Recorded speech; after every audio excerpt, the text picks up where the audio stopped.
check out our new sponsor, the Health Blaze. All the information is in the description. Use the promo code above.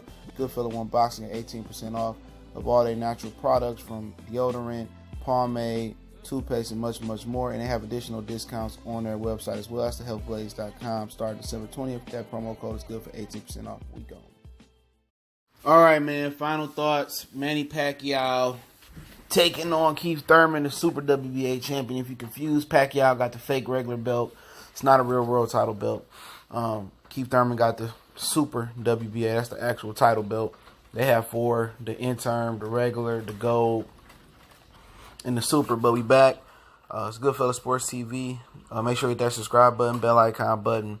Won't miss another video, you dig. And when I do final thoughts of a fight, it's kind of it's the weigh-in, reaction to the weigh-in, and then just a few points, and kind of making my case for who I believe to win. And I put the prediction video I done in the description under source link, so you can check that out, or prediction link, one of the two. But they both came in at 146.5. Both made weight. That's good weight for both guys. Usually you see guys come in a little too low and they be drained and they overtrain or they overcompensate because they didn't know how to make the weight the right way. You've seen that happen with Broner versus Mikey Garcia. He damn near was a lightweight, and all he needed to come in is 140 on the nose. So they both look good. They both look solid. Neither one of them looked too dehydrated. Skin didn't look flushed. Like they had a simple time making weight. And Keith Thurman I think he said he had 2 personal trainers for this fight. He didn't have one versus Josito Lopez. He just said he trained himself physically at LA Fitness. So, he don't really look ripped up or have a lot of definition. Pacquiao, middle section looked a little bit more defined and ripped up than when he fought Adrian Broner. But they both look pretty good to weigh in. Nobody looked nervous. Pacquiao did hop on the scale first, knowing he was the challenger, but he is the popularity A side, so Keith Thurman is the champion challenger, if that makes sense. Keith Thurman should be name on the poster first. Pacquiao should be getting on the scale first. Pacquiao should be walking out first. But it's this new age of A side, B side, C side boxing. This is what it is. If you're a champion, you still can be the B side and make less money. You don't see that in any other sport for real. But hey, it is what it is. But like I said, both look good.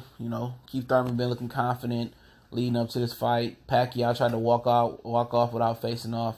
He tapped him on the shoulder, like, come on, give me this face off. And Pacquiao look a little tense in some of the little shows they've been doing. But I'm gonna just get into some prediction fine points. Maybe I left some loose ends in the prediction video, if I did, or maybe people can't understand. Okay, a lot of people is going for Manny Pacquiao, and they don't know shit about boxing. They don't know shit about this fight. They living in the past. They think about Pacquiao versus David Diaz and Pacquiao Morales too.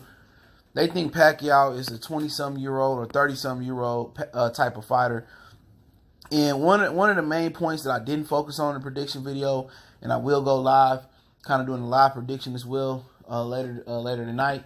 One of the things that is not focused on is how many black fighters have fucking Manny Pacquiao fought? Real talk. And how many black fighters with the perpetual movement, the slickness, the raw athletic ability has he fought? He's been promoted and managed to stay away from those fighters. He ain't fought Zab Judah, Shabba Mitchell. He fought an older Shane Mosley, but he ain't really fought the fighters with a lot of movement. And I don't think they have rehydration or they ain't no catch weight. So how many of those type of fighters have Manny Pacquiao fought? It's different from fighting Morales. Morales ain't nowhere as twitchy as Keith Thurman. Only one he fought was an older Floyd Mayweather.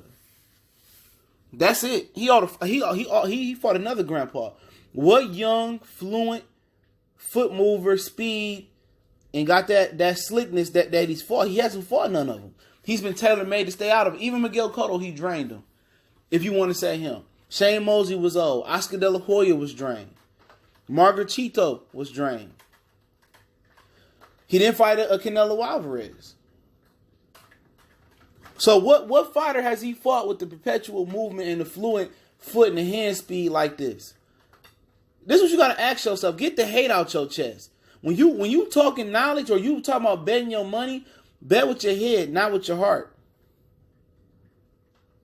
And if you can't decide in your head, bet with your gut.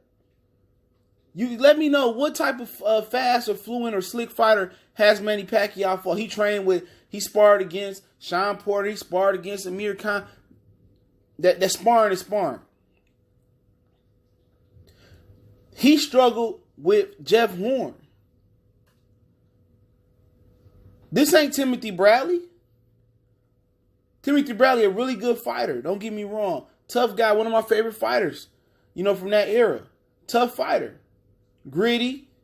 But Keith Thurman, faster than Timothy Bradley. He punched harder than Timothy Bradley. He's a better all-around welterweight and fighter than Timothy Bradley. Attribute for attribute. Timothy Bradley got more intangibles. He got a better jaw. This ain't young Manny Pacquiao. Where are the brothers that Pacquiao fought besides Grandpa Mosley and Grandpa Mayweather? Where's the Zab Judah? At least a Zab Judah, the Corey Spinks. Even at least a Canelo Alvarez jump up and fight a Canelo. And that's what I'm trying to tell people. Manny Pacquiao has been tailor-made to stay away from certain type of athletic black fighters. Pacquiao cannot cut the ring off. He couldn't cut the ring off versus lead foot Broner. Cement foot Broner. He let Broner use the ring. He's open for a left hook or a check left hook. He don't have good defense. He lunges in with his chin out, chin up. He's older. It's wear and tear on the body. And Keith Thurman, he ain't been on this pay-per-view stage before. If people say, oh, Josito Lopez got him, he was off for 22 months. Lopez's arms are longer than Manny Pacquiao's arms. Same length as Keith Thurman. He's taller than Keith Thurman and Manny Pacquiao, I believe. And he coming off a 22-month layoff. Now, if he knocked the rust off, or if he did knock the rust off, then it could be a tough fight.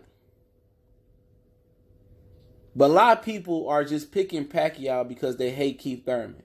Now, we already know the Hispanics and the Filipinos and our white nationalists of this America, if you feel me, they ain't never picking no brother.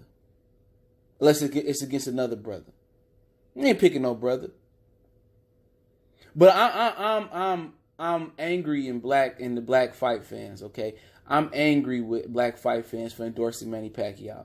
And any black fight fans that hasn't endorsed Pacquiao in the past, that's endured the social media injustice that we endure, being called flomos, which is a code word for N-word, for being called primates and all the other racial slurs they talked about over the years versus Mayweather, or what was it versus anybody else that we want to see Pacquiao that was of color. I'm disappointed in you. You know what? I'm disappointed in you. Especially now, if you say, tactical wise, and you giving me points why you say you believe Manny Pacquiao gonna win, and it's educated. Okay, I feel you. You using education, but I'm talking about people that's hoping and praying that Pacquiao beat Keith Thurman, the black ones. I'm disappointed. After everything we've been through on these threads, on social media, Facebook, fight hype, boxing scene threads. After everything we've been through, and you gonna take his side after his coach dropped the N-word? You gonna take his side after he sat there and lied over drug testing, and then he ain't been drug tested for this fight only for 3 or 4 weeks. So after all the ducking the test, saying I'm scared of needles and he got tattoos, we gonna throw all that out. We gonna expunge his history because you mad because Keith Thurman held the division up. If anything, Keith Thurman put the division back where it needed to be. He beat Sean Porter. He beat Danny Garcia. Yeah, he took 2 years off, but what did Sean Porter, Danny Garcia do? They didn't want to fight Terrence Crawford. They didn't want to fight Errol Spence. Blame Sean and Danny for not progressing the division. Keith Thurman already sold it up. All he had to do is fight Errol Spence. If he do it on his time, he do it on his time. I don't see people get mad at Errol for not giving us the Bud fight next and getting the easy belt versus Sean. But like I said, it's a lot of people out here who not spend knowledge on the situation, and they just picking Pacquiao, and I don't fuck with y'all. I'll just keep it real. Anybody doing that shit without a valid tactical point, I don't fuck with you. But hey, it's Goodfellas Sports TV. I'll be live more about this later on. Don't forget we on Facebook, Instagram, Twitter. Reach out to the email. We got business questions, inquiry, sponsorship, video questions. Keep sharing the videos. And don't forget to check out our sponsor, The Health Blaze, at thehealthblaze.com. Promo code Goodfella1 Boxing. Get you 18% off the 100% all natural products, lotions, soaps, foot soaks, bath bombs, deodorant, toothpaste, hair pomade, much, much more. Website, promo code description. Keep sharing the videos. Appreciate the love, support. Want to make a donation? That link's in the description. And let me know what you guys think. A prediction link in the description on the